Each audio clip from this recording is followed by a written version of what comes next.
Closing capital ना प्रायोजक छे ट्रेड बुल्स। अब ट्रेडिंग सबके बस की बात है।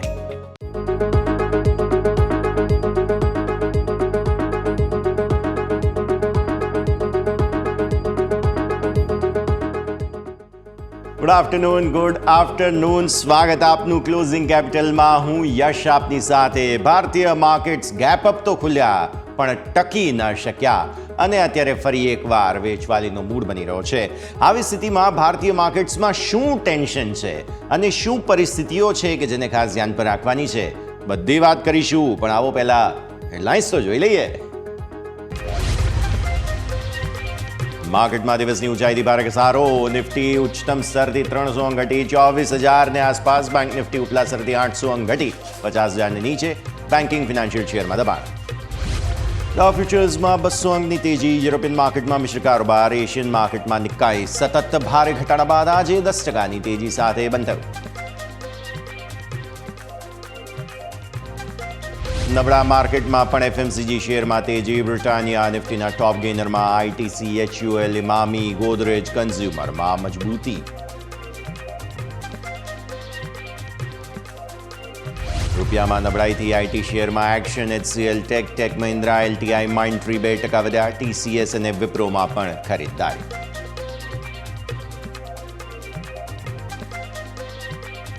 મિડ અને સ્મોલ કેપ શેરમાં શાનદાર ખરીદદારી। Godrej properties, first source solutions, BLS international 5% થી 10% વધ્યા।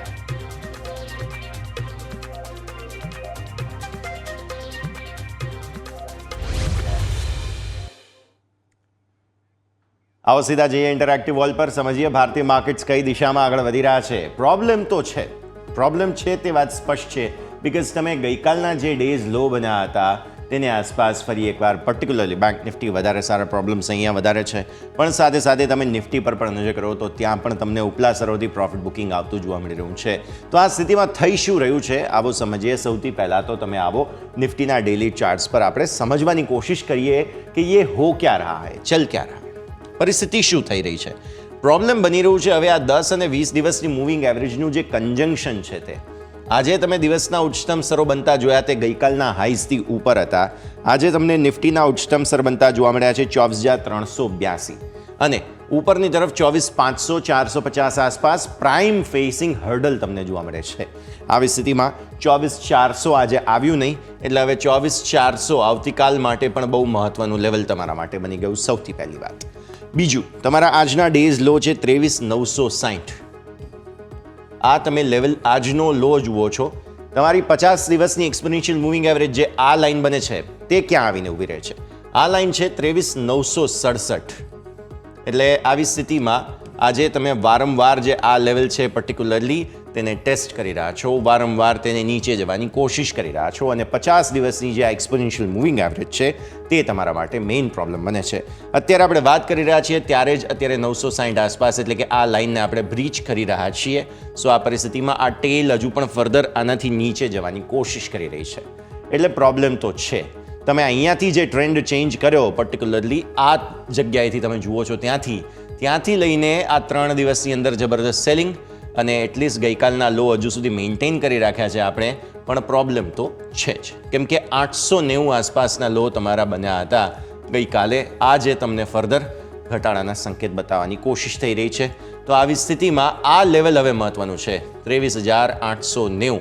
જો આ લેવલ મેન્ટેન નથી થતું તો તમે જઈ રહ્યા છો હવે 100 દિવસની એક્સપોનેન્શિયલ મૂવિંગ એવરેજની તરફ, જે થાય છે 23,274। લેવલ એક પછી એ ખુલતા જઈ રહ્યા છે। આવી સ્થિતિમાં 23,274 પછી નેક્સ્ટ મહત્વપૂર્ણ જગ્યા તમારા માટે બનતી જોવા મળી રહી છે। ઉપર આપણે વાત કરી 400 મેક્સિમમ, આ સપ્તાહની એક્સપાયરી 400 ને ઉપર જવાના ચાન્સ નથી। આવો 15 મિનિટના ચાર્ટમાં સમજીએ થઈ શું રહ્યું છે। ઉપલા સ્તરોથી તમે વારંવાર સેલિંગ કઈ રીતે આવતા જુઓ છો એ હું ખાસ તમને બતાવવા માંગુ છું। આ છે 15 મિનિટના ચાર્ટ્સ। દિવસની શરૂઆત અહીંયા થઈ, તમે એક ગેપ અપ ઓપનિંગ સાથે ખુલ્યા હતા, કારણ કે જે બહુ મોટો ઘટાડો જોયો ત્યારબાદ સારી મજબૂતી જોવા મળી અને બસ એ જ તમારા ડેઝ હાઈ બની ગયા। 15 મિનિટના ચાર્ટમાં તમે જુઓ જેટલા પણ મજબૂતીના એફર્ટ થઈ રહ્યા છે તુરંત જ તમને સેલિંગ આવતું જોવા મળી રહ્યું છે। આ મજબૂતીનો એફર્ટ આવ્યો તુરંત જ ફરી એકવાર સેલિંગ, કન્સોલિડેશન આવ્યું તો પણ ફરી એકવાર સેલિંગ। અને સાઇઝેબલ સેલિંગ તમને અહીંયાથી આવતા જોવા મળી રહ્યા છે. અત્યારે પણ તમે જુઓ તો છેલ્લે 24,000 તોડી દીધું છે, એટલે આ ફર્ધર ડાઉનસાઇડ તમને અહીંયાથી જોવા મળી રહી છે. તો પ્રોબ્લેમ્સ પર્ટિક્યુલરલી ભારતીય માર્કેટ્સમાં તમને જોવા મળી રહ્યા છે. 24,000 આજે મેક ઓર બ્રેકની સ્થિતિમાં આવીને ઊભું છે. ગઈકાલે પણ હતું, આજે પણ છે. નજર રાખવાની રહેશે. એટલે તમે જોયું ટૂંકમાં કે માર્કેટ ઉપલા સરોથી સાઇઝેબલ વેચવાલી તમને બતાવે છે. હવે તમે આવો અહીંયાથી ઓપન ઇન્ટરેસ્ટની વાત કરીએ. 24,000 પર આપણે જેમ જોયું તેમ ફાઇટ ચાલી રહી છે. 24,000 પર તમને કોલ રાઇટર્સ કેટલા ઊભા છે જોવા મળશે. અહીંયાથી ખાસ ઓપન ઇન્ટરેસ્ટના હિસાબથી તમે સમજશો.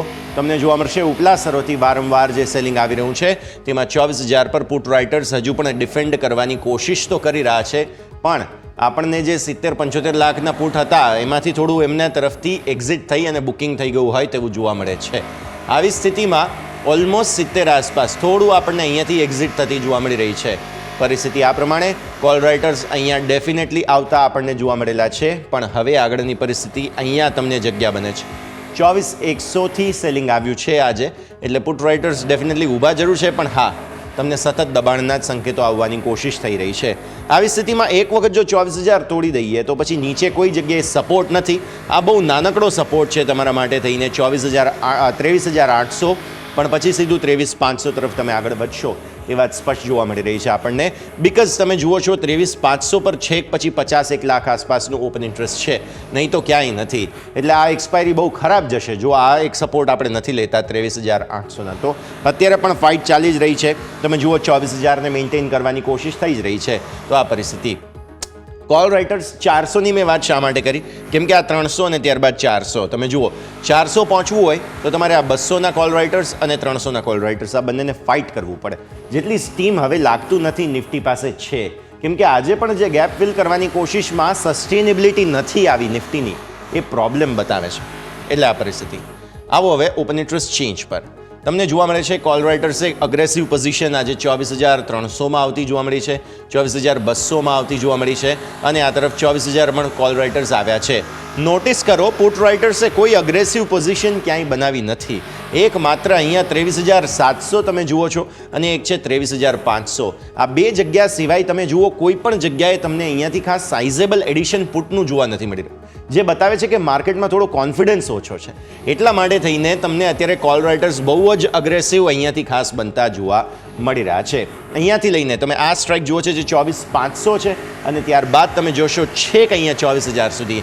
આ 500 સ્ટ્રાઇકની અંદર તમને બધે જ વેચવાલી જોવા મળી રહી છે. તો આ પરિસ્થિતિ પર નજર કરો. હવે તમે આવી જાઓ અહીંયાથી બેંક નિફ્ટી પર, બિકોઝ નિફ્ટી તો આપણે જોઈ લીધું ક્લિયરલી ઉપલા સ્તરો પર ટકતો નથી. બેંક નિફ્ટીના ડેલી ચાર્ટ્સ શું બતાવે છે? જેમ નિફ્ટી 50 દિવસની એક્સપોનેન્શિયલ મૂવિંગ એવરેજ પર સ્ટ્રગલ કરી રહ્યો છે, બેંક નિફ્ટી પોતાની 100 દિવસની મૂવિંગ એવરેજ પર સ્ટ્રગલ કરી રહ્યો છે. આજના બેંક નિફ્ટીના ન્યૂનતમ સ્તરો બન્યા છે 24,659. હું એક વખત સ્ક્રીન પર લઈને આવું છું. 49,000 માફ કરશો, અહીંયા 49,000 અને સાથે સાથે 659નું આ મહત્વનું લેવલ આજના ડેઝ લો બન્યા છે. અત્યારે ફિલહાલ 100 દિવસની મૂવિંગ એવરેજ ક્યાં થાય છે? 786. એટલે તમે ઓલરેડી પોતાની મૂવિંગ એવરેજને નીચે ક્લોઝ આપવાની કોશિશ કરી રહ્યા છો. અત્યારે 770 પર છીએ. લાઈવ ક્વોટ હું કહું છું તમને 770 પર, એટલે હજુ પણ તમે આ લેવલને નીચે છો. જે આ પર્ટિક્યુલર જે 100 દિવસની એક્સપોનેન્શિયલ મૂવિંગ એવરેજ થાય છે તે લેવલ છે 786. આને ઉપર બંધ આવવું જરૂરી છે. તો ભલે એ સપોર્ટ લઈ લે, 1-2 દિવસ કેન્ડલ બનાવી હોય અહીંયા બનાવી લે, પણ તો પછી મજબૂતી આવશે. પણ જો આવું નથી થતું તો પછી ઉપર આ કન્જંક્શન ઝોન બની ગયું છે. તમારી 50 દિવસની મૂવિંગ એવરેજ, 20 અને 10 દિવસની મૂવિંગ એવરેજ, જે લેવલ થાય છે 51,000. 51,000 બહુ દૂર થઈ જશે જો આજના દિવસે તમે આ લેવલને 786ને ઉપર ક્લોઝિંગ નથી આપતા તો. એટલે પરિસ્થિતિ એવી છે 49,786 આજે ગમે તેમ કરીને હોલ્ડ કરવું પડશે, નહીં તો પછી 51,000 બહુ મોટી સીલિંગ બનતી આપણને જોવા મળી રહી છે. 15 મિનિટના ચાર્ટ જોઈ લઈએ. 15 મિનિટના ચાર્ટમાં શું થયું છે આજે તે સમજાવીશું. કઈ રીતે દરેક ઉછાળો વેચવાની રણનીતિ બની. જુઓ તમે અહીંયા દિવસની શરૂઆત થઈ, આ પહેલી કેન્ડલ બની તમારા માટે.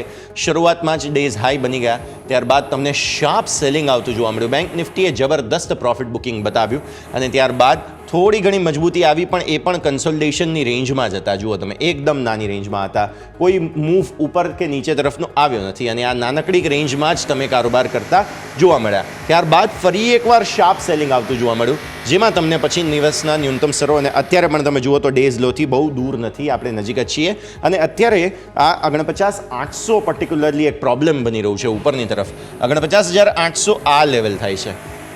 હવે આ લાઈવ ચાર્ટ્સના હિસાબથી તમે અહીંયા ટ્રેડ કરી રહ્યા છો અત્યારે 800થી નીચે. સો આ લેવલ જે છે પર્ટિક્યુલરલી તે જળવાઈ રહેવું બહુ જરૂરી છે. આ નહીં જળવાય તો આજે પ્રોબ્લેમ્સ તમારા માટે બનતા જોવા મળશે. ઓપન ઇન્ટરેસ્ટની વાત કરી લઈએ. 50,000 પર કોલ ઓપરેટિંગ જે ઓપન ઇન્ટરેસ્ટ છે તે પર્ટિક્યુલરલી બહુ જ વધારે છે. તો આ તમે જુઓ 49,900 અને આ છે 50,000. 50,000 પર તમે જુઓ છો તેમ અગ્રેસિવ કોલ રાઇટિંગ થયું છે. ત્યારબાદ 50,200 આસપાસ અને 50,400 300 આ બધા અને ઇનફેક્ટ 50,500માં પણ તમે જુઓ તો આ બધા જ અગ્રેસિવ કોલ તમને જોવા મળશે. પુટનો સપોર્ટ એક અહીંયા હતો પણ હવે એ પણ ફસકી ગયા હશે બીકોઝ ઓલરેડી તમે 50,000ની નીચેનું જ ક્લોઝ આજે આપી જ દેશો. આવી સ્થિતિમાં 49,500 આવતીકાલે એક્સપાયરી છે, યાદ રાખો. સાપ્તાહિક એક્સપાયરીના સમયે આ પ્રકારની પરિસ્થિતિ અને સાથે સાથે પછી મેઇન સપોર્ટ તમારો બની જાય છે 49,000 જેને ટાર્ગેટ કરવાની પૂરી કોશિશ કાલે કરવામાં આવશે. તો આ મેઇન પ્રોબ્લેમ અત્યારે બની રહ્યું છે અને અત્યારે ફાઇટ તમારી જે છે તે 50,000 પર પુટ રાઇટર્સની જે એક્ઝિટ થઈ જશે તે જોવા મળી રહી છે. તો પુટનો સપોર્ટ છે ખરો પણ હવે એ તો એક્સપાયરીને નજીક છીએ આપણે એટલે તેમ છતાં પણ ઓપન ઇન્ટરેસ્ટ એટલા જેવા જોઈએ એવા મજબૂત નથી પુટના. એટલા માટે થઈને મંદીના ચાન્સ વધારે બનતા તમને અહીંયાથી જોવા મળી રહ્યા છે. તો અહીંયા પણ જુઓ તમે કોલ રાઇટર્સ અગ્રેસિવ છે. ઓઆઈ ચેન્જ જોઈ લઈએ. ઓપન ઇન્ટરેસ્ટના ચેન્જના હિસાબથી પણ બેંક નિફ્ટીમાં તમને જોવા મળશે પર્ટિક્યુલરલી પ્રોબ્લેમ્સ બનતા જોવા મળી રહ્યા છે અને આ બધા જે કોલ રાઇટર્સ છે તે જ વધારે અગ્રેસિવ થયા છે. સો ઓપન ઇન્ટરેસ્ટ ચેન્જના હિસાબથી બેંક નિફ્ટીમાં તમને જોવા મળશે પર્ટિક્યુલરલી જે છે આ ખાસ તમે જુઓ કોલ રાઇટર્સ ખાસા એવા અગ્રેસિવ છે. 50,500 મેઇન સ્ટ્રાઇક કે જ્યાં સૌથી વધારે કોલ છે. આ તરફ તમે જોશો કે આ 50,000 છે, 50,200 છે કે જ્યાં તમને સારું એવું એડિશન આજના દિવસે જોવા મળેલું છે. પુટમાં આ તરફ જુઓ કોઈ પણ જગ્યાએ ક્યાંય ખાસ એડિશન છે નહીં. એકમાત્ર અહીંયા 50,000 પર પુટનું એક્ઝિટ થઈ ગયું છે. એટલે આ કોઈ જગ્યાએ કંઈ ખાસ એડિશન નથી, કોઈ સપોર્ટ આવતા નથી જેના કારણે થઈને માર્કેટ થોડું દબાણ વધારે બતાવે તેવા ચાન્સીસ બની રહ્યા છે. એટલા માટે થઈને આપણે વાત કરી રહ્યા છીએ કે ઓવરઓલ મંદીના જ સંકેત બની રહ્યા છે. તો વાત કરી નિફ્ટી બેંક નિફ્ટી બંનેની. ક્વિક બ્રેક લઈ લઈએ અને બ્રેક બાદ આપણે એક્સપર્ટ્સ પાસેથી સમજીએ કે આવા માર્કેટની અંદર શું કરવું કેમ કે તેજી આવે છે તો પણ ટકતી નથી. બ્રેક લઈએ, બ્રેક બાદ ચર્ચા કરીશું.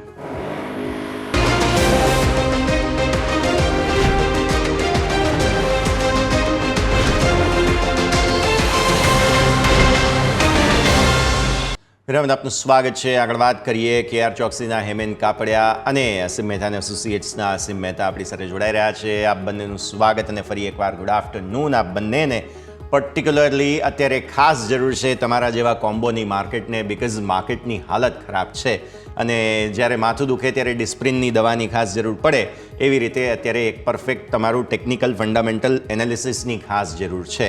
પહેલાં હેમેન સર આપના પાસે આવીએ. જે પ્રકારે માર્કેટની હાલત ખરાબ છે, એક વખત 25,000 કૂદી ગયા પછી હવે 24,000 ટકાવી રાખવાનો મૂડ નથી બનતો નિફ્ટીનો. અત્યારે પણ જુઓ તો અહીંયા ખાસ નિફ્ટીની હાલત ખરાબ જ છે. 24,000ને નીચે આપણે અને બેંક નિફ્ટી પણ 50,000 તોડી દીધું આજે. 100 દિવસ 50 દિવસ રિસ્પેક્ટિવલી બંને મૂવિંગ એવરેજીસ તોડવાની કોશિશ આજે કરી રહ્યા છે. સર પહેલાં સમજાવો કઈ રીતે જુઓ છો ટેકનિકલી તમે? very good afternoon to you, Yash. A very good afternoon to Asimભાઈ.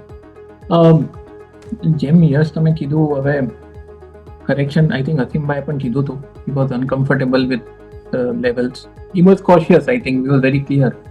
એટલે આઈ થિંક it was જરા વધારે પડતું જ થઈ ગયું હતું અને તમે જોશો તો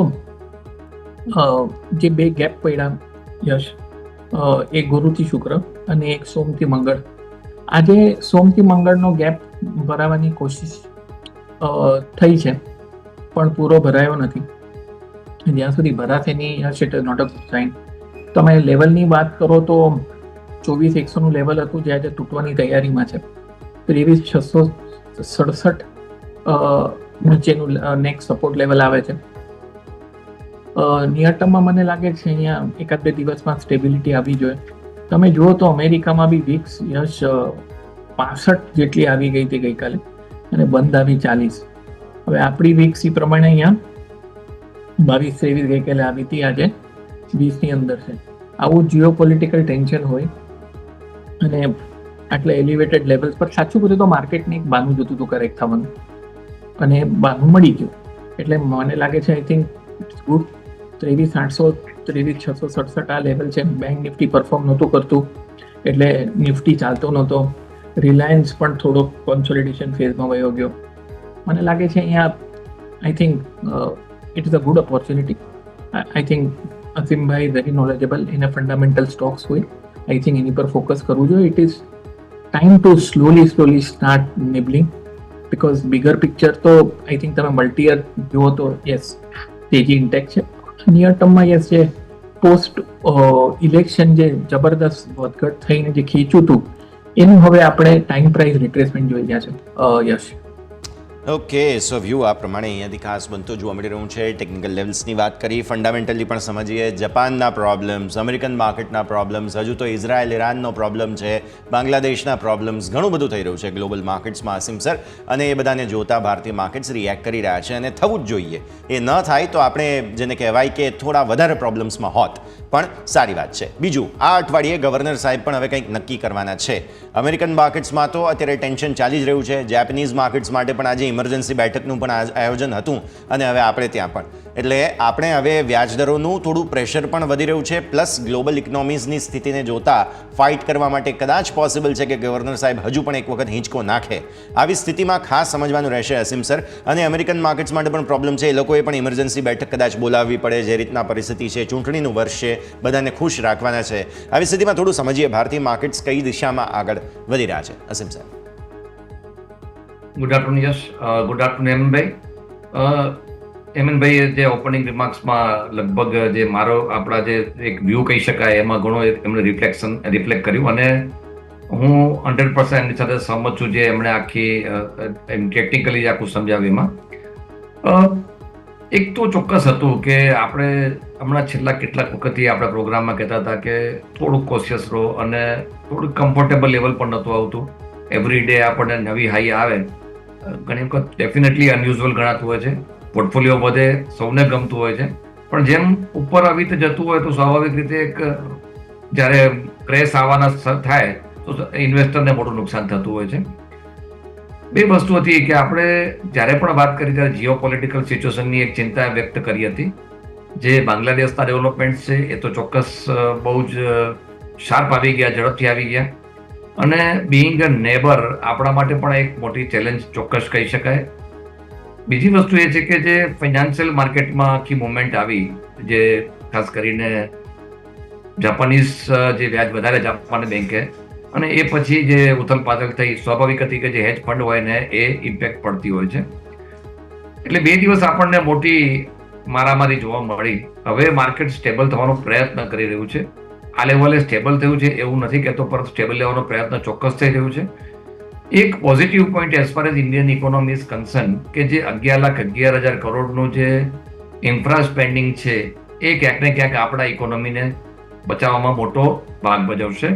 કારણ કે ઇન્ફ્રા સ્પેન્ડિંગ હંમેશા એક job creation as well as નવી કેપિટલ ક્રિએશન માટે પણ કામ થતું હોય છે.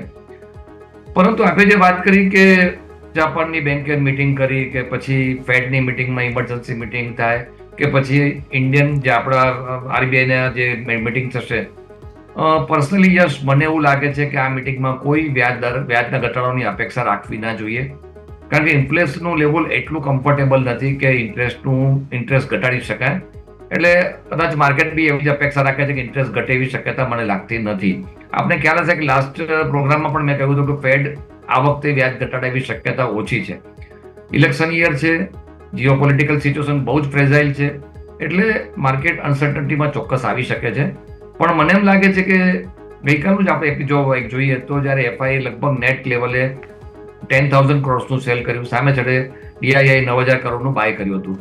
આપણા દેશમાં જે ખાસ કરીને મ્યુચ્યુઅલ ફંડના તરફ અને રિટેલ ઇન્વેસ્ટમેન્ટનું જે પ્રમાણ વધ્યું છે એ માર્કેટને સપોર્ટ કરતું દેખાશે.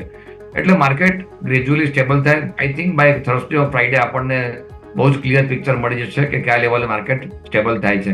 પણ હું એટલો પેસિમિસ્ટિક માર્કેટ માટે નથી. માર્કેટ માટે હું ઓપ્ટિમિસ્ટિક છું અને આવા માર્કેટમાં જ આપણને બાઇંગની ઓપોર્ચ્યુનિટી બનતી હોય છે. થોડું વેઇટ ચોક્કસ કરીશ, પણ મને એમ લાગે છે કે સારી સ્ક્રિપ્ટ જેવો આપણા ધ્યાનમાં આવતી હોય તો એને સ્ટેગર મેનરમાં બાય કરવાની શરૂઆત ધીમે ધીમે કરવી જોઈએ. ઓકે, સો થોબો અને રાજુઓની રણનીતિ અત્યારે ફિલહાલ અસીમ સર પણ આપણને ખાસ આપી રહ્યા છે, નજર રાખવાની રહેશે. હેમંત સર, પિક્સ જાણી લઈએ તમારા, કયા કયા રેકમેન્ડેશન્સ આજે?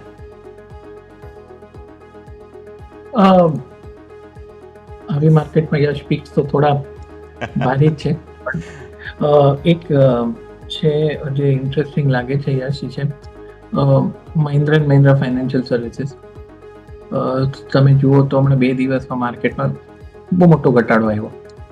મહિન્દ્રા એન્ડ મહિન્દ્રા ફાઇનાન્સ ઘટ્યો છે, એમ નથી કે નથી ઘટ્યો, પણ રિલેટિવલી સ્ટેબલ છે અને અહીંયાથી ઓલમોસ્ટ વર્ષ એકનું કરેક્શન થઈ ગયું છે, કોન્સોલિડેશન છે. એટલે મારી હિસાબે આ સ્ટોક જો તમારો 6-1 મહિનાનો વ્યૂ હોય મિનિમમ, તો આ કન્સિડર કરી શકાય. ટાઈમ પ્રાઇસ કરેક્શન ઓલમોસ્ટ પતી ગયું છે અને હવે તેજીનો નેક્સ્ટ મૂવ ચાલુ કરવાની તૈયારીમાં છે. અત્યારે પણ તમે જુઓ તો ધેર ઇઝ આઉટ પરફોર્મન્સ. હા, 1 વર્ષનો અંડર પરફોર્મન્સ બી હતો, એટલે કદાચ હમણાં આઉટ પરફોર્મન્સ માર્કેટ સાથે એટલું ઘટ્યો નથી. બીજો સ્ટોક છે હિન્દુસ્તાન યુનિલિવર. યશ, 1 સેકન્ડ, આ થોડા ટ્રેડિંગ નથી, થોડા મીડિયમ ટર્મ રાખવા પડશે કે લોંગર ટર્મ. તમે હિન્દુસ્તાન યુનિલિવર યશ જોશો તો 4 વર્ષ થઈ ગયા. 4 વર્ષથી સ્ટોક ફાફા મારે છે, મોટી રેન્જ છે, 1000 પોઈન્ટની ઓલમોસ્ટ રેન્જ છે. એફએમસીજી સેક્ટર પરફોર્મ કર્યું છે, ગોદરેજ કન્ઝ્યુમર સૌથી આગળ ચાલ્યો છે.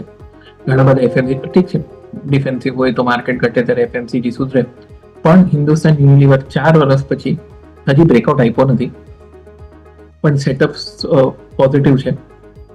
2734 ની ઉપર મંથલી ચાર્ટ પર લિસ્ટેડ હિસ્ટ્રીમાં એક બી વાર બંધ નથી આવ્યો.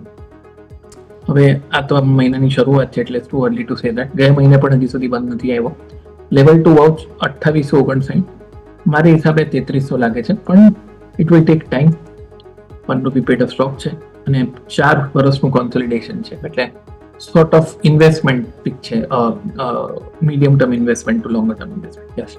સો HUL 3300 સુધી આગળ જતા આપણને ખાસ લેવલ્સ બનતા જોવા મળી શકે, એટલે ટાર્ગેટ તરીકે 3300. સર, સ્ટોપ લોસ અને ટાર્ગેટ M&M ફાઇનાન્સના પણ ટાર્ગેટ અને સ્ટોપ લોસ સર એક વખત રિવાઇઝ કરી દો પ્લીઝ. આપણે યુનિલિવરનો સ્ટોપ લોસ 2600, આપણે M&M ફાઇનાન્સનો આપણે લેવલની વાત કરીએ તો 293 છે. જી જી, મને લાગે છે હેમંત સર તમારા સાથે સંપર્ક કપાયો છે, ફરી એકવાર હું આવીશ તમારા પાસે. પણ જે રીતે HUL માટેની વાત કરી 2800 અને 3300ના લેવલ્સ ખાસ બને છે. Yes sir, Hemant sir, M&M ફાઇનાન્સના લેવલ્સ પ્લીઝ રિપીટ કરી દો. હા, 293 છે હમણાં સ્પોટમાં. 275 નો સ્ટોપ લોસ, ઓકે, એટલે 20 રૂપિયા સ્ટોપ લોસ અને 40 રૂપિયા ટાર્ગેટ, 335 નો ટાર્ગેટ. યસ, 335 આસપાસ. ઓકે, તો આ પરિસ્થિતિમાં અહીંયાથી ખાસ M&M ફાઇનાન્સ પર વ્યૂ તમને બનતો જોવા મળી રહ્યો છે. 335ના ટાર્ગેટ, 275ના સ્ટોપ લોસ સાથે, અને HUL 3300, 2800 બે લેવલ્સ ખાસ બની રહ્યા છે. તમારા સ્ક્રીન પર નજર રાખવાની રહેશે. આવો આગળ વધીએ. ભારતીય માર્કેટ્સમાં જબરદસ્ત એક્શન છે. સ્ટોક સ્પેસિફિક મારે ખાસ ચર્ચા કરવી છે, અને તેમાં સૌથી પહેલો સ્ટોક છે સિમ્ફની. હેમંત સર, તમારા પાસે જ આવીએ. બાયબેકની સિઝન ચાલી રહી છે. ટેક્સ સાથે બધી વસ્તુઓથી બચવું હોય તો બાયબેક માટેની અત્યારે ફેશન છે, અને એ ફેશનમાં સિમ્ફની જોડાયું બેન્ડવેગનમાં. 100% પ્રીમિયમ પર ખરીદવા તૈયાર છે. વિચાર કરો, 2500 રૂપિયા આપવા તૈયાર છે કંપની, અને આજે સ્ટોક 20% ઉપર હતો એક સમયે. અત્યારે પણ કંઈક એ જ આસપાસની તેજી જોવા મળી રહી છે. સર, 1525-1550 સ્વિંગ હાઈ છે. તમે લેવલ જોશો તો 1528.80 માર્ચ 2021માં આવ્યો હતો, 1589 જૂન 19માં આવ્યો હતો. એટલે અહીંયા નેક્સ્ટ 100 રૂપિયામાં આપણે હિસ્ટોરિકલી બહુ જ સ્ટ્રોંગ રેઝિસ્ટન્સમાં આપણે એન્ટર થઈ ગયા છે. 820 વાળો 1480, જેમ તમે કીધું, આવા ડેવલપમેન્ટ હોય તો પોઝિટિવ જ છે, પણ આ લેવલની આસપાસ કરેક્શન વગર લેવું મને નથી ગમતું. કરેક્શનના ચાન્સ ઓછા છે. પણ અસીમ સર, બાયબેક માટે રેકોર્ડ ડેટની જો હજુ વાર હોય અને 2500 રૂપિયા આ લોકો આપવા તૈયાર હોય, તો આ લોકો જેમને કેશ માર્કેટમાં અત્યારે મળે છે લઈ લેવું જોઈએ એક વખત. સિમ્ફની 100% પ્રીમિયમ આપવા તૈયાર છે સર બાયબેકમાં. આ બજેટમાં જે યશ પ્રોવિઝન કરવામાં આવી કે બાયબેક ઉપરની જે આખી સિસ્ટમ જ બદલી નાખી, કારણ કે જે બાયબેકના પૈસા આવશે that will be taxable as a dividend. એટલે જે કંપની ટેક્સ ભરતી તેની જગ્યાએ ડિવિડન્ડ ટેક્સ તરીકે ફૂલ અમાઉન્ટ, આ સમજવાની વસ્તુ આ છે કે full amount will be taxable as a dividend, અને જે લોસ હશે એ લોસ તમને કેપિટલ લોસ તરીકે ગણાશે. આ જે બજેટની પ્રપોઝલ છે that is I means will start from 1st of October. એટલે સ્વાભાવિક રીતે બધી જ કંપનીઓ જેની બી પ્રપોઝલ છે એ બધી કંપનીઓ 30મી સપ્ટેમ્બર પહેલા આ પ્રોસેસ પૂરી કરશે. હવે સિમ્પલીની સ્પેસિફિકલી વાત કરીએ તો આજે 20% ઉછાળો બાયબેકના હિસાબે આવ્યો છે. એક વસ્તુ ચોક્કસ ઇન્વેસ્ટર ધ્યાન રાખવું પડે કે બાયબેકમાં પૂરા શેરો ક્યારે પણ એક્સેપ્ટ થતા નથી હોતા. એટલે આ ટાઈપના ધ્યાનમાં રાખીને જો ઇન્વેસ્ટમેન્ટ કરવામાં આવે તો બાકીના શેરો કે જે શેરો તમારા લેવાયા નથી અથવા જે કંપની બાયબેકમાં એક્સેપ્ટ નથી કરતી એ પછી લોસમાં જાય એવી ધારણા રાખીને કરવું પડે. એટલે મારી દ્રષ્ટિએ બહુ મોટું આમાં માર્જિન રહે એવી શક્યતા ઓછી છે, કારણ કે 100% પ્રીમિયમ છે પણ 100% બાયબેક થવાનું નથી. એટલે એવું સમજીને શેર જો બાય કરવામાં આવે તો નુકસાન થવાની અથવા બહુ જ મિનિમમ પ્રોફિટ મળે એવી શક્યતા છે. જે જૂના ઇન્વેસ્ટર છે એને જરૂરથી બેનિફિટ રહેશે, પણ નવું બાય કરીને હું નથી માનતો કે એમાં કંઈ બહુ મોટો બેનિફિટ મળે. ઓકે, તો વ્યૂ આ પ્રમાણે જેમને એવું મગજમાં ખુરાફાતી વિચાર આવતો હોય કે બાયબેક માટે આટલો સરસ ભાવ મળે છે તો હું આપી દઉં, અત્યારે ખરીદી લઉં, તો એવું થશે જ નહીં, જેમ સરે સમજાવ્યું. હેમેન્દ્ર સર, આજે ટેક્સટાઇલ સ્ટોક્સ બઝિંગ હતા. કારણો પછી હું ફંડામેન્ટલ આગળ પછી અસીમ સર સાથે ચર્ચા કરીશ, બટ એક સ્ટોક ખાસ હાઇલાઇટ થઈ રહ્યો છે, કેપીઆર મિલ. કેપીઆર મિલ કંઈક 13% ઉપર હતો. વોલ્યુમ બ્રેકઆઉટ જોવા મળ્યું છે અને 2 અઠવાડિયાના એવરેજ વોલ્યુમ જે છે તે ખાસ 8,385 શેર થતા હતા, તેનાથી 3 ગણાથી પણ પ્લસ વોલ્યુમ્સ, ઓલમોસ્ટ 3.5 ગણા એવરેજ વોલ્યુમ્સ જે છે તે આજે જોવા મળ્યા છે. યસ, ચાર વર્ષની તેજી છે અને તેજી હજી પણ ઇન્ટેક્ટ જ છે. એટલે જેમ તમે કીધું, હમણાં તો ફંડામેન્ટલ કારણ બાંગ્લાદેશને કારણે વધારે સક્રિય થાય, પણ આ સ્ટોક 4 વર્ષથી તેજીમાં છે અને મેચ્યોર એસ્ટાબ્લિશ તેજી છે. Not very surprising. હા, યસ, એક ચીજ છે કે હમણાં જે ઇવેન્ટ થયો એની હિસાબે આ લેવલ પર આ ભાવે આવી માર્કેટમાં ઓલ ટાઈમ હાઈ કરવો એટલે યસ, એમ તમે કીધું, આટલા હાઈ વોલ્યુમ પર lot of relative strength coming in. One second, fresh તેજી ખબર નહીં, પણ સેટઅપ પોઝિટિવ છે. એન્ડ આફ્ટર 4 years ઓફ તેજી મારા હિસાબે it's a buy on decline stock. સરસ લાગે છે. યશ, વચમાં સ્પ્લિટ બી થયો હતો, એટલે 2 વાર સ્પ્લિટ, 2016 અને 2021માં, પણ setup is positive. Clearly setup positive છે કેપીઆર મિલ. હું આગળ પછી ચર્ચા કરીશ, પણ મીનવાઇલ હજુ પણ ક્લોઝિંગ પહેલાં આપણે એક ચર્ચા કરી લઈએ. First source solutions. Hemendra sir, તમારા પાસે જ આવીએ ફરી એકવાર. સ્ટોક 10% ઉપર છે. પરિણામ આવ્યા હતા આ અઠવાડિયે અને ત્યારબાદ આજે સતત જે છે તે ખાસ તેજી જોવા મળી રહી છે. ગઈકાલે બહુ શાર્પ સેલ ઓફ હતું માર્કેટના મૂડની સાથે, પણ આજે સરસ રિકવર થયો છે. First source solutions sir, technically કેવો લાગે તમને?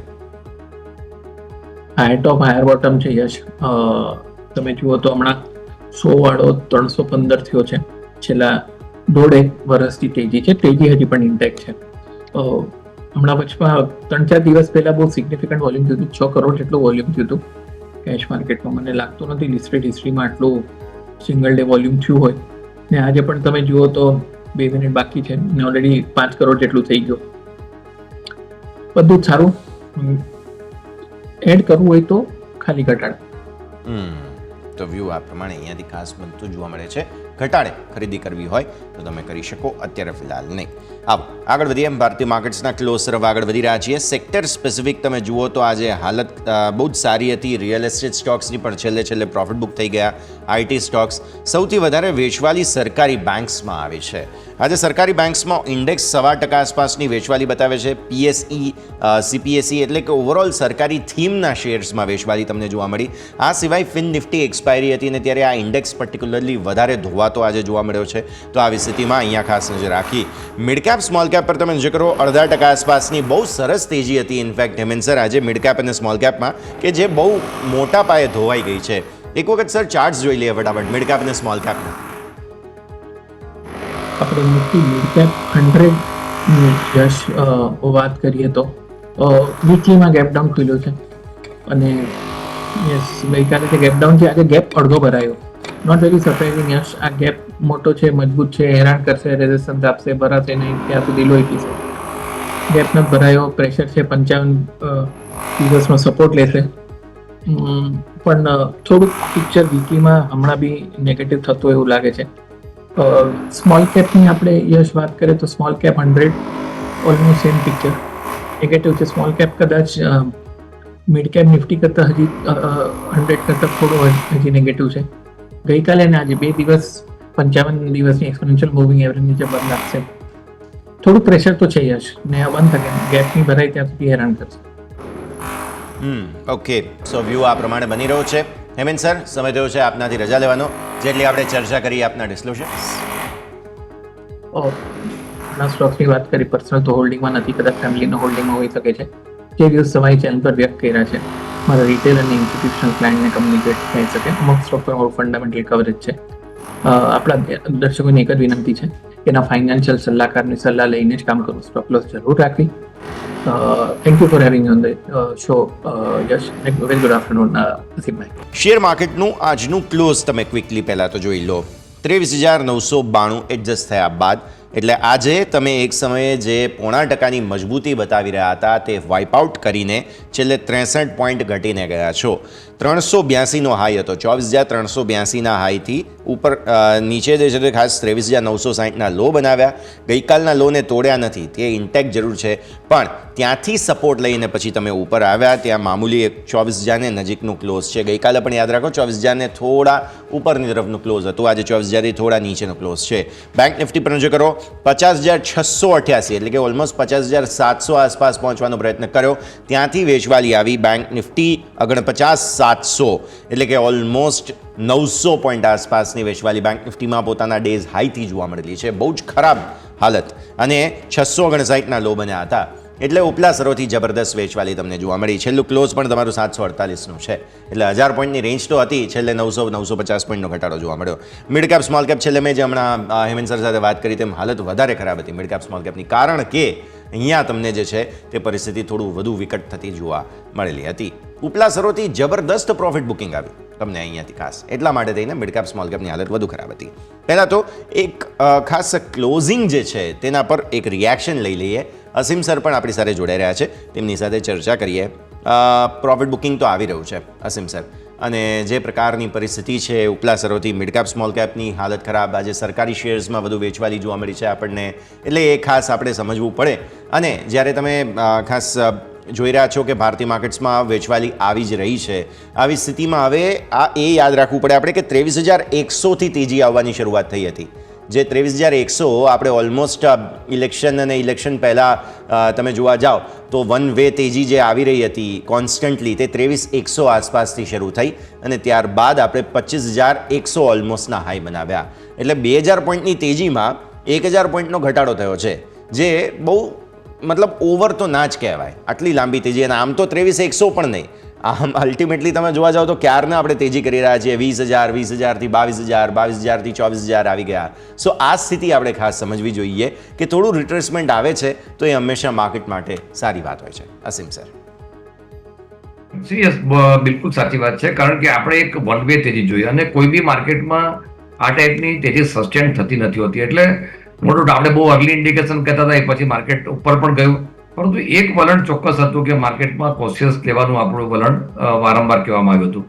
હવે આજની તારીખની વાત કરીએ તો આજની તારીખમાં માર્કેટ એવું કે મંદી થઈ ગઈ છે એવું કેવું કદાચ વધારે પડતું કહેવાય, કારણ કે આપણે શું છે ઘણા વખતથી એક અપવર્ડ મુવમેન્ટ જ જોઈ છે. માર્કેટમાં ઘટાડો સ્વાભાવિક રીતે કોઈને પણ એક ખૂંચે એવી પરિસ્થિતિ છે, પરંતુ તમે જોશો તો આ ટાઈપના સિચ્યુએશનમાં માર્કેટ વધારે હેલ્ધી બનતું હોય છે.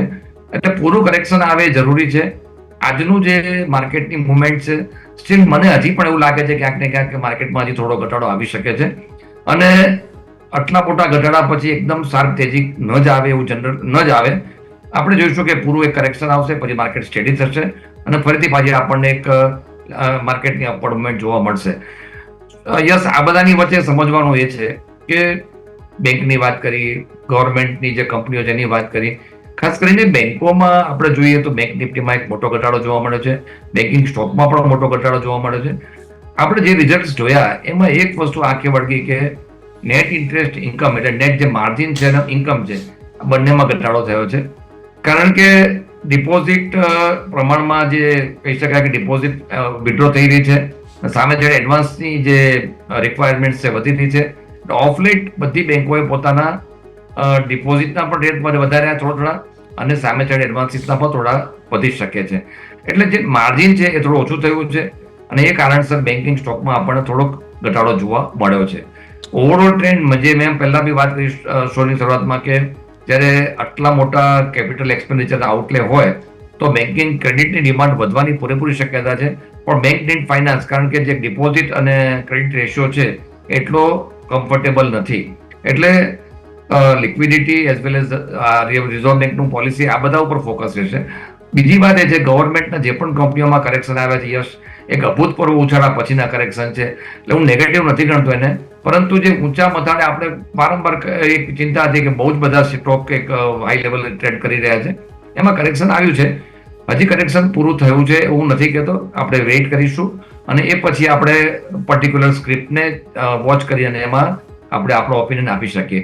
હાલના તબક્કે મારી એટલી જ સલાહ છે, વેઇટ એન્ડ વોચ કરો, સારી સ્ક્રિપ્ટ ઉપર નજર રાખો, ઘટે તો એમાં સ્ટેગર બેનરમાં બાય કરવાનું છે. ઘટાડે બાઇંગ ઓપોર્ચ્યુનિટી અહીંયાથી ખાસ ભારતીય માર્કેટ્સમાં બની રહી છે, નજર રાખીશું. પણ આગળ વધીએ અને હવે ખાસ આઈપીઓની સિઝન ફૂલ ફ્લેજ ચાલી રહી છે. એક તરફ ઓલાનો આઈપીઓ છે ત્યાં ઉપર તો ખાસું એવું એક્શન છે જ, પણ વધુ એક નવો આઈપીઓ આવી રહ્યો છે, નામ છે ફર્સ્ટક્રાય. એક જાણીતી કંપની, જાણીતી બ્રાન્ડ કે જે હવે ખાસ પોતાની આઈપીઓ લઈને આવી રહી છે. તો શું છે ફર્સ્ટક્રાયના આઈપીઓ માટેનું મહત્વપૂર્ણ ડિટેલ્સ અને સાથે સાથે બીજી કઈ માહિતી તમારે ધ્યાન રાખવી જોઈએ, અપડેટ લઈએ. સહયોગી યોમિક આપણી સાથે જોડાઈ રહ્યા છે. યોમિક, જણાવો ફર્સ્ટક્રાય આઈપીઓ માટે થઈને શું મહત્વપૂર્ણ ડિટેલ્સ? જી યસ, હું ફર્સ્ટક્રાયની જો ડિટેલ્સ જણાવું એ પહેલાં હું કંપનીનું પ્રોફાઇલ જણાવવા માગીશ કે કંપની કઈ રીતે શરૂ થઈ હતી, કંપનીએ કઈ રીતે એમનો સક્સેસન પાથ આગળ વધાર્યો, એનું સૌ પ્રથમ હું તમને જણાવવા માગીશ. તો ફર્સ્ટક્રાય 2010માં કંપની શરૂ થઈ હતી. જ્યારે સૌ પ્રથમ જ્યારે કંપની આવી ત્યારે ઓનલી ઓનલાઈન પ્લેટફોર્મ પૂરું પાડતી હતી. એટલે કે બીજી કંપની જેવી કે જોન્સન છે, હગીસ છે, એમની પ્રોડક્ટ એ પોતાના પ્લેટફોર્મ પર વેચતી હતી. પછી એના બાદ કંપનીને એવું થયું કે આપણે બીજી કંપનીની આપણે પ્રોડક્ટ વેચીએ એ કરતાં આપણે પોતાના ખુદને આપણે સ્ટોર કરીએ ચાલુ. તો કંપની બેબી હગ કરીને લાવી પ્રોડક્ટ. બેબી હગમાં તેઓ નાના બાળકની કે દરેક પ્રોડક્ટ, પાવડરથી લઈને ડાયપરથી લઈને દરેક વસ્તુ તેઓ અહીંયાથી વેચતા હતા. પછી તે બાદ કંપનીએ બીજી પ્રોડક્ટ સ્ટાર્ટ કરી કે જે નામ હતું ક્યુટ વોક, કે જેઓ તેઓ શૂઝ રિલેટેડ તેઓ પ્રોડક્ટ અહીં પ્રોવાઈડ કરતા. આવી રીતે કંપની ધીરે ખાસી પ્રોડક્ટ તેઓ કંપની અહીંયાથી બ્રાન્ડ તેઓ અહીંયાથી બનાવી. જે બાદ કંપનીએ કુલ નેશનલ અને ઇન્ટરનેશનલ કુલ 7,500થી વધુ બ્રાન્ડનું તેઓ અહીંયાથી ડેવલપમેન્ટ કર્યું અને વેબસાઇટ ઉપર 16 લાખથી વધુ પ્રોડક્ટ તેઓ અહીંયાથી વેચાણ કરે છે, જે એક સારી એવી વાત છે. અને કંપની ખાસ કરીને જે મધર, બેબી, કિડ્સ એમના માટે એપેરેલ, ફૂટવેર, પછી baby accessories, nursery, diapers, toys અને પર્સનલ કેર આ દરેક પ્રોડક્ટ તેઓ અહીંયાથી પ્રોવાઈડ કરે છે. અને તેઓ ખાસ કરીને જ્યારે કંપનીએ શરૂઆત કરી ત્યારે 0 થી 6 વર્ષનો તેઓ ટાર્ગેટ કરી રહ્યા હતા. જે બાદ કંપનીએ તેમણે એજ વધારીને 6 થી 12 એટલે કે 0 થી 12 સુધી તેઓ અહીંયાથી દરેક પ્રોડક્ટ તેઓ પ્રોવાઈડ કરે છે. જે બાદ કે કંપનીએ જ્યારે સૌ પ્રથમ જ્યારે ઓનલાઈન કામ શરૂ કર્યું હતું, પછી જે બાદ કંપનીને એવું થયું કે આપણે એક ઓફલાઈન સ્ટોર પણ શરૂઆત કરવા જોઈએ, તો કંપનીએ તેમનો ઓફલાઈન સ્ટોર શરૂ કર્યા. આજ સુધીમાં કંપનીએ 28 સ્ટેટ અને 5 યુનિયન ટેરિટરીઝ થઈને કુલ 1063 સ્ટોર કંપનીએ ઓફલાઈન સ્ટાર્ટ કર્યા છે. અને અત્યાર સુધીમાં જે કંપનીએ કુલ જે 1063 સ્ટોર છે એમાંથી 600થી વધુ સ્ટોર ફોફો મોડેલ છે. ફોફો એટલે કે ફ્રેન્ચાઇઝી આઉન, ફ્રેન્ચાઇઝી ઓરિએન્ટેડ, એટલે કે તેઓ ફ્રેન્ચાઇઝી આપી દે છે અને જે ફ્રેન્ચાઇઝી ઓનર હોય એ તેને મેનેજ કરે અને પ્રોડક્ટ સેલ કરે છે. અને બાકીના જે અન્ય સ્ટોર છે એ કોકો એટલે કે company oriented, company own, company oriented મોડેલથી, એટલે કે કંપની ખુદ જ એને મેનેજ કરે છે, સેલ કરે છે, ડિસ્ટ્રીબ્યુશન એવરીથિંગ કે કંપની જેને સંભાળે છે. આ વાતથી આપણે કંપનીના બિઝનેસની. અને સાથે સાથે કંપની ઇન્ટરનેશનલ યુએઈ અને સાઉદી અરેબિયામાં કુલ 12 સ્ટોર ઓપન છે કંપનીના, અને ત્યાં પણ સારો બિઝનેસ ડેવલપ કરેલો છે. આ વાતથી કંપનીના પાસ્ટ હિસ્ટ્રી લઈને અત્યાર સુધીની. પરંતુ હવે તમને કંપનીની ડિટેલ્સ જણાવું કે આઈપીઓ જે છે કે આજથી શરૂ થયો છે તો ક્યાં સુધી તમે અપ્લાય કરી શકશો, એનું એલોટમેન્ટ શું છે, એ દરેક વસ્તુ તમને જણાવું. તો આજથી આઈપીઓ ઓપન થયો છે. તમે ગુરુવારના રોજ 8 ઓગસ્ટ સુધી તમે એને અપ્લાય કરી શકશો. એલોટમેન્ટ, તો એલોટમેન્ટ તમને 12 ઓગસ્ટે તમને આવતું જોવા મળશે. જે બાદ લિસ્ટિંગ તમને 13 ઓગસ્ટે એટલે કે તમારું મંગળવાર તમારું લિસ્ટિંગ થતું જોવા મળશે. જે બાજુ કંપનીની ફેસ વેલ્યુ તમને જણાવું તો આ કંપની જ્યારે ₹2 ફેસ વેલ્યુ પર છે, એટલે કે ઓલરેડી કંપની અહીંયા સ્પ્લિટ થયેલો છે. એટલે અને પ્રાઇસ બેન્ડની વાત કરું તો 440થી 465, એટલે કે તમે કટ ઓફ પ્રાઇસ પર અપ્લાય કરશો તો 465 અપ્લાય થશે. એક લોટમાં 32 શેરનો સમાવેશ છે. પરંતુ કંપનીની ઇસ્યુ સાઇઝ 4193 કરોડ છે, જેમાંથી ફ્રેશ ઇસ્યુ સાઇઝ 1666 કરોડ, એટલે કે આ એવી અમાઉન્ટ છે કે જે કંપની પોતાના બિઝનેસમાં યુઝ કરશે. અને બાકીની ઓફર ફોર સેલ એટલે કે 2527 કરોડ જે ઓલરેડી એમના જે શેર કે ઓલરેડી એક્ઝિસ્ટિંગ ઇન્વેસ્ટર છે જે એમનો હિસ્સો વેચવા બેઠા છે, આપણા પૈસા એમને આપવામાં આવશે. જે આ થોડી નેગેટિવ વસ્તુ છે કે ઓએફએસનો ઇસ્યુ થોડો વધારે છે. જે બાદ કંપનીને આપણે તમને ફંડામેન્ટલ જણાવી દઉં કે કંપનીના ફંડામેન્ટલ કઈ રીતે જોવા, કારણ કે સ્વાભાવિક છે કોઈ બી કંપનીમાં આપણે અપ્લાય કરીએ, આપણું રોકાણ કરીએ તો કંપનીનું કઈ રીતનું સિચ્યુએશન છે જાણવું ઘણું જરૂરી છે. તો એસેટ, કંપનીની એસેટ 31 માર્ચ 2022 સુધીમાં 6197 કરોડ હતી, જે સારી એવી ગ્રોથ થઈ છે. અને 31 માર્ચ 2024 સુધીમાં 7510 કરોડ છે. આવક આવક 2,516 કરોડથી વધીને 6,575 અને આજે 3 ત્રિમાસિક ગાળાના છે. હજી એક ક્વાર્ટર એડ થશે એટલે કે સ્વાભાવિક છે કે 7,000 રૂપિયા આપણને આંકડો જોવા મળશે. એટલે કંપનીએ એસેટમાં સારો ગ્રો કર્યો છે, આવકમાં સારો ગ્રો કર્યો છે. હવે નફાની વાત કરું, આ થોડુંક આપણને અહીંયા અસરજનક જોવા મળે છે. નફો એટલે કે કંપની નફામાં તો આવી જ નથી. કંપની ખોટમાં 78 કરોડની કંપનીને ખોટ હતી, જે વધીને 486 કરોડ, જે બાદ 321 કરોડ. એટલે કે અહીંયા આપણને ખોટમાં સારો અહીં જોઈએ તો અસર જોવા મળી છે, પરંતુ અહીંયા થોડુંક સ્ટેબલ થવાની અહીંયા કંપની ટ્રાય કરી રહી છે. એટલે આ થોડીક અહીંયા સારું કહેવાય. જે બાદ બોરોવિંગ, આ થોડીક ચિંતાનો વિષય છે, કારણ કે કંપની 90 કરોડની કંપની પાસે દેવું હતું, જે બાદ વધારીને કંપની ઓલમોસ્ટ 462 કરોડ આ 3 ક્વાર્ટરના છે. હજી એક ક્વાર્ટરનું એડ થશે તો સ્વાભાવિક છે કે 500 કરોડ આજુબાજુ જોવા મળી શકે છે. એટલે કે આ દેવું કંપનીએ ખાસું એવું અહીંયાથી જોવા મળે છે. ઓલમોસ્ટ આપણે જોવા જઈએ 6 થી 7 ટાઈમ્સ આપણને અહીંયા વધારે જોવા મળે છે દેવામાં. એટલે ઓવરઓલ ફંડામેન્ટલમાં વાત કરીએ તો નફો અને બોરોવિંગ આ એક ચિંતાજનક વિષય છે, અને આવક ને બધું છે એ સારું છે. પરંતુ કંપનીમાં શું પોઝિટિવ છે અને નેગેટિવ છે એ જાણવું ઘણું જરૂરી છે. સૌ પ્રથમ હું તમને પોઝિટિવની વાત કરું તો કંપનીનું સપ્લાય ચેઇન ઘણી મજબૂત છે. કંપની જે પણ એમનું જે બી પ્રોડક્ટ છે એ ઘણી એવી મોટાભાગની સિટી છે કે તેમાં તેઓ સેમ ડે ડિલિવરી કરે છે, જે એક સારી એવી બાબત છે. જે બાદ ઇન્ડસ્ટ્રી ગ્રોથ, કારણ સ્વાભાવિક છે કે જે રીતે આપણે જે ન્યૂ બોર્ન બેબીનો જે આપણે આપણે કે એમની જે ઇન્ડસ્ટ્રી છે કે ઇન્ડસ્ટ્રીમાં જે રીતનો ગ્રોથ જોવા મળી રહ્યો છે, કારણ કે આપણે જો સ્વાભાવિક છે કે આજે આપણે પોતાના ખુદના કપડાં લેવા જઈશું કે જે એજ આપણે 20 થી 30 તે એ જે કોસ્ટલી હશે એનાથી 10 ગણા વધારે આપણને છે નાના છોકરાઓને વધારે જોવા મળે છે. એટલે કે ઇન્ડસ્ટ્રી ગ્રોથ આપણને સારો જોવા મળશે.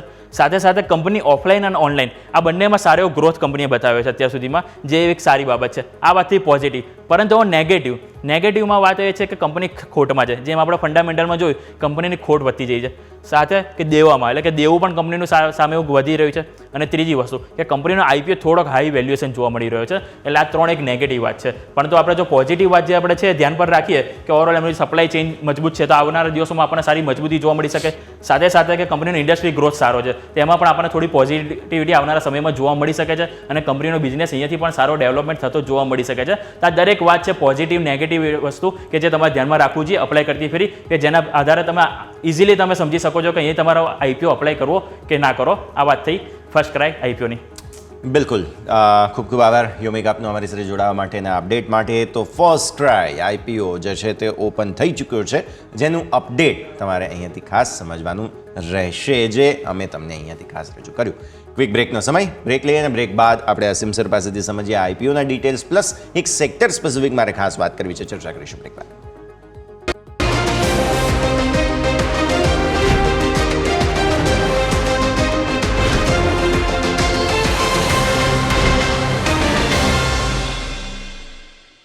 બ્રેક બાદ આપનું સ્વાગત છે. ભારતીય માર્કેટ્સના ક્લોઝ બાદની ચર્ચાઓ આપણે કરી રહ્યા છીએ. આપણી સાથે અસીમ સર જોડાયેલા છે. બ્રેક બાદ આપનું સ્વાગત અસીમ સર. અને ખાસ હમણાં જ વાત કરી રહ્યા હતા આપણે ફર્સ્ટ ક્રાય આઈપીઓ આવી રહ્યું છે તેની.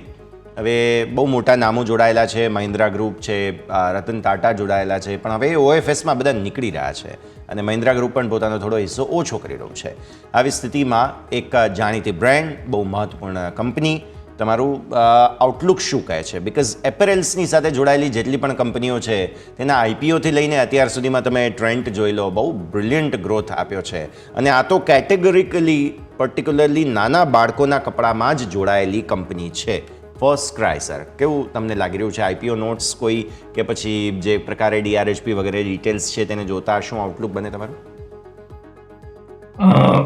યસ, આમ તો હમણાંથી યોમિકે આખું ડિટેલમાં સમજાવ્યું, અને કદાચ મારો બી જે ઓપિનિયન છે કે પ્લસ ને માઇનસ પોઈન્ટ જે એમણે દર્શાવ્યા એ ઇન્વેસ્ટર ચોક્કસ ધ્યાનમાં રાખવા જોઈએ. પણ જે મારો મંતવ્ય હું એટલા માટે કહીશ કે યુઝ્યુઅલી જ્યારે પણ આ જે સ્ટાર્ટઅપ જેવી કંપનીઓ હોય છે એના તમે જે કેપિટલ છે એ શરૂઆતના વર્ષોમાં બંધ થતી હોય છે. આપણે લગભગ ઘણી બધી કંપનીઓમાં આ વસ્તુ જોઈ છે. અને જ્યારે કંપની પ્રોફિટ કરતી થાય ત્યારે આના વેલ્યુએશન બહુ જ સારા એવા વધતા હોય છે.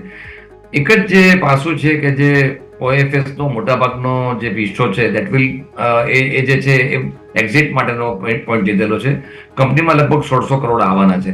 એટલે ડેપ્ટનો એટલો મને ઇસ્યુ નથી લાગતો, પણ જે પ્રમોટર જે બી પ્રમોટર્સ છે એક્ઝિટ લઈ રહ્યા છે એક નેગેટિવ પોઈન્ટ ગણી શકાય. આ જે આખું કંપની છે અથવા જે એનું સેક્ટર છે એ સેક્ટર ખરેખર બહુ સારું ડેવલપ થઈ રહ્યું છે. Retail as well as specifically જે ફર્સ્ટ કરે એટલે કે બાળકો માટેનું છે. અને હવે એડિશનલ અમુક પ્રોડક્ટ પણ કંપની એડ કરી રહી છે. એટલે કંપનીનો બિઝનેસ ગણો તો ઘણો પ્રોમિસિંગ લાગી રહ્યો છે. ફ્યુચર પણ ઘણું સારું લાગી રહ્યું છે. સવાલ એ છે પ્રોફિટેબિલિટી કેવી રીતે આવનારા સમયમાં આવશે એના ઉપર ફોકસ રહેશે. એટલે મારું મંતવ્ય એવું છે કે લોંગ ટર્મ ઇન્વેસ્ટર હોય તો એ ચોક્કસ અપ્લાય કરી શકે. શોર્ટ ટર્મમાં બહુ મોટા ગેઇન મળે એવી શક્યતા મને ઓછી લાગે છે. ઓકે, સો વ્યૂ આ પ્રમાણે અહીંયાથી ખાસ બનતો જોવા મળી રહ્યું છે ફર્સ્ટ ક્રાય આઈપીઓનું updates. Sir, next textile sector હું તમારા પાસે લાવવા માગું છું. આજે તમે જોયું તો બધી જ ટેક્સટાઇલ સાથે જોડાયેલી કંપનીઓમાં જબરદસ્ત એક્શન આપણને બનતું જોવા મળેલું હતું. કારણ છે બાંગ્લાદેશમાં જે અનરેસ્ટની સ્થિતિ છે તેને કારણે ભારતીય ટેક્સટાઇલ કંપનીઓ, યાર્ન સ્પિનિંગ કંપનીઓ, આ બધાની અંદર જબરદસ્ત તેજી આજે જોવા મળી. કેપીઆર મિલ જે હમણાં મેં વાત કરી હતી હેમંત સર સાથે, આ સિવાય તમે વર્ધમાન ટેક્સટાઇલ જુઓ, બધી જ કંપનીઓમાં બમ્પર તેજી, અરવિંદ છે, આ બધામાં સારી તેજી જોવા મળેલી છે. બાંગ્લાદેશની સ્થિતિ આજે આવી છે, કાલે સુધરી જાય કંઈ નક્કી ના કહેવાય, પણ ટેક્સટાઇલ કંપનીઓમાં જે આ તેજી આવી છે તેને આપણે કઈ રીતે મૂલવવી જોઈએ? અસીમ સર. એક સમયમાં યશ આપણે જાણીએ છીએ કે India was the leader in textile industry, અને પછી આપણે ગ્રેજ્યુઅલી ઘણા બધા કારણોસર થોડાક આપણે પાછળ પડેલા છીએ. વિસાવીસ બાંગ્લાદેશે ટેક્સટાઇલ ઇન્ડસ્ટ્રીમાં ખૂબ સારું કામ કર્યું છે, અને વર્લ્ડ ઓવર તમે જોશો તો એમની પ્રોડક્ટ અથવા એમ મેડ ઇન બાંગ્લાદેશમાં ઘણી બધી વસ્તુ ત્યાં બની રહી છે એઝ અ કોન્ટ્રાક્ટ મેન્યુફેક્ચરિંગ તરીકે. ગઈકાલની જે અથવા છેલ્લા 2 દિવસની જે પરિસ્થિતિ નિર્માણ થઈ છે અને બાંગ્લાદેશમાં અનરેસ્ટ છે, ડેફિનેટલી બધી જ ઇન્ડસ્ટ્રીને બહુ મોટી ઇમ્પેક્ટ કરે એવી શક્યતા છે ત્યાં આગળ. કારણ કે આ આપણે જોઈએ તો સિન્સ લાસ્ટ 15 years જે અત્યારના જે હમણાં ભૂતપૂર્વ થઈ ગયા એ જે શેખ હસીના હેન્ડલ કરી રહ્યા હતા, એમને ઇન્ડસ્ટ્રીયલ ગ્રોથ ડેફિનેટલી રિમાર્કેબલી બહુ સારો કર્યો હતો. હવે આપણે અત્યારે જે જોઈ રહ્યા છીએ, મિલિટરીઝમ આવેલું છે, નવી ગવર્મેન્ટ કેવી રીતે કામ કરશે, it will take little bit longer time. અને એક વખત કોઈ પણ જે સપ્લાય ચેનમાં ગેપ પડતો હોય છે તો એને ભરતા ઘણો લાંબો સમય લાગતો હોય છે. ખાસ કરીને બાંગ્લાદેશની ટેક્સટાઇલ ઇન્ડસ્ટ્રી બહુ જ ફ્લરિશ થયેલી છે, તો અત્યારે આ પરિસ્થિતિ હિસાબે ભારતની ટેક્સટાઇલ ઇન્ડસ્ટ્રીને બેનિફિટ થાય પૂરેપૂરી શક્યતા છે. આજની જે મુવમેન્ટ છે તમે જોશો તો ડેફિનેટલી આ ન્યૂઝને ડ્રીવન છે. એટલે હું એવી સલાહ આપું કે જ્યારે ન્યૂઝ ડ્રીવન કોઈ પણ અપવર્ડ મુવમેન્ટ આવતી હોય તો એમાં કૂદી પડવું ના જોઈએ, થોડુંક રેબેટ કરવું જોઈએ. પણ ઇમિડિયેટલી કે નજીકના ભવિષ્યમાં બાંગ્લાદેશની પરિસ્થિતિ સુધરે એવી શક્યતા ઓછી છે. એટલે આપણી ટેક્સટાઇલ ઇન્ડસ્ટ્રી ડેફિનેટલી રીરેટિંગ થશે, પણ થોડાક દિવસો કુલડાઉન થયા પછી જ આપણે એમાં એન્ટ્રી લેવી જોઈએ. આ ઉછાળામાં અવોઇડ કરવાની સલાહ છે. બીજી વાત એ છે કે ટેક્સટાઇલ ઇન્ડસ્ટ્રીને ચોક્કસ એક ડિમાન્ડનો બેનિફિટ મળશે, પરંતુ આપણી ઘણી બધા જે એક્સપોર્ટ બાંગ્લાદેશમાં થયા છે, એપ્રોક્સિમેટલી 800 થી 1000 કરોડ તો હું ના ભૂલતો હોઉં તો કેમિકલ ઇન્ડસ્ટ્રીના છે કે જેમને ક્યાંક ને ક્યાંક અત્યારે એક ફટકો પડી શકે છે. એટલે મિક્સ કહી શકાય એવી સિચ્યુએશન છે. દરેક ઇન્ડસ્ટ્રીને ડિફરન્ટલી ઇફેક્ટ કરશે, પરંતુ પર્ટિક્યુલરલી ટેક્સટાઇલમાં આપણા માટે જરૂરથી એક પોઝિટિવ સમાચાર ગણી શકાય. વ્યૂ આ પ્રમાણે અહીંયાથી ખાસ બનતો જોવા મળી રહ્યું છે. ટેક્સટાઇલ કંપનીઓ માટે જે ઓવરઓલ તેજી જોવા મળી છે અચાનક જ, તેને આપણે અહીંથી ખાસ સમજવાની કોશિશ કરી. સર, એક સ્ટોક ખાસ ફટાફટ ચર્ચા કરી લઈએ, Adani energy solutions, because QIP દ્વારા બહુ સક્સેસફુલી 8,373 કરોડ રૂપિયા તેમણે એકત્રિત કર્યા. રિન્યુએબલ એનર્જીની કપાસિટી એક્સપાન્શનની વાત હતી, અને અદાણી એન્ટરપ્રાઇઝથી અલગ થયા બાદ પહેલી વખત આટલું મોટું ફંડ રેઇઝ કર્યું છે કંપનીએ, જે 2015 જુલાઈમાં ડીમર્જર ને ત્યારબાદ લિસ્ટ થઈ હતી કંપની, ત્યારબાદ આ પહેલી વખત છે. Adani energy solution, sir, QIP પછી હવે કઈ રીતે સમજવું જોઈએ આપણે? અદાણી એનર્જી, અને આમ જુઓ તો અદાણીના જે બીજી બધી કંપનીઓ છે એમણે પણ, તમે જે રિન્યુએબલ એનર્જીની વાત કરો, એક જરા ઓફ ટ્રેક થશે, પરંતુ જ્યારે ગ્રીન હાઇડ્રોજનની વાત આવતી હોય તો ગ્રીન હાઇડ્રોજનનું એક બેઝિક જે કોન્સેપ્ટ છે કે એનર્જી છે એ ગ્રીન સોર્સમાંથી થયેલી હોવી જોઈએ.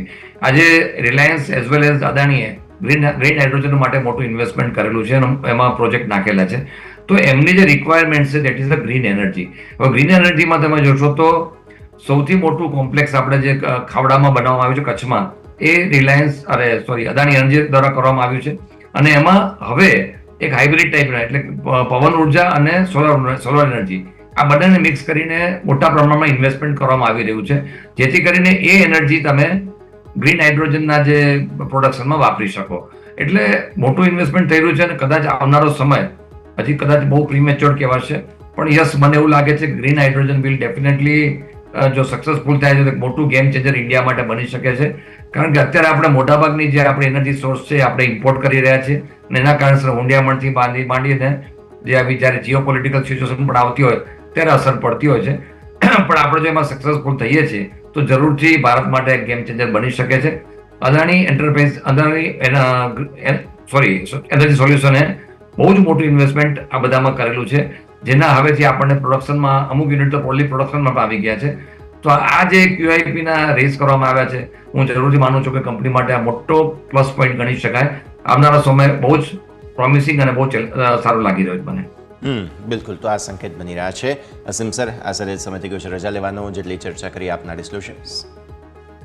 જે આપણે ઘણા સ્ટોક ડિસ્કસ કર્યા, એમાંના અમુક સ્ટોક ફેમિલીના પોર્ટફોલિયોમાં હોઈ શકે છે. વ્યુઅર્સ જ્યારે પણ ઇન્વેસ્ટમેન્ટ કરે ત્યારે પોતાના ફિનાન્શિયલ એડવાઇઝરની સલાહ લઈને પછી જ ઇન્વેસ્ટમેન્ટ કરે. અમારો જે પણ ઓપિનિયન છે મારા સ્ટડીમાંથી મેં આપેલો છે. સો એમના ફિનાન્શિયલ એડવાઇઝરની સલાહ લઈ પછી જ ઇન્વેસ્ટમેન્ટ કરો. યશ, આપનો ખૂબ ખૂબ આભાર શોમાં બોલાવવા બદલ. હેમંતભાઈ સાથે પણ મને શો કરવાનો ડેફિનેટલી એક આનંદ આવે છે. ઓફકોર્સ ટાઈમ થોડો ઓછો હોય છે, પણ I am definitely enjoying. Thank you very much. Thank you so much sir, અમારી સાથે જોડાવા માટે અને આ સમગ્ર ચર્ચામાં ભાગ લેવા માટે. તો ભારતીય માર્કેટ્સ ગેપ અપ ખુલ્યા પણ તેજી ટકી નહીં. આવી સ્થિતિમાં ચિંતાનો માહોલ છે. આવતીકાલે એક્સપાયરી છે. જો આ પ્રકારે વેચવાલી હજુ પણ યથાવત રહેશે તો ભારતીય માર્કેટ્સ ડેફિનેટલી થોડા પ્રોબ્લેમ્સ બતાવી શકે છે. નજર રાખીશું. આ સરે જ આ શોમાં હાલ બસ આટલું જ. મને યશના આપશે રજા. આગળના અપડેટ્સ માટે આપ જોતા રહો ન્યૂઝ કેપિટલ ગુજરાત.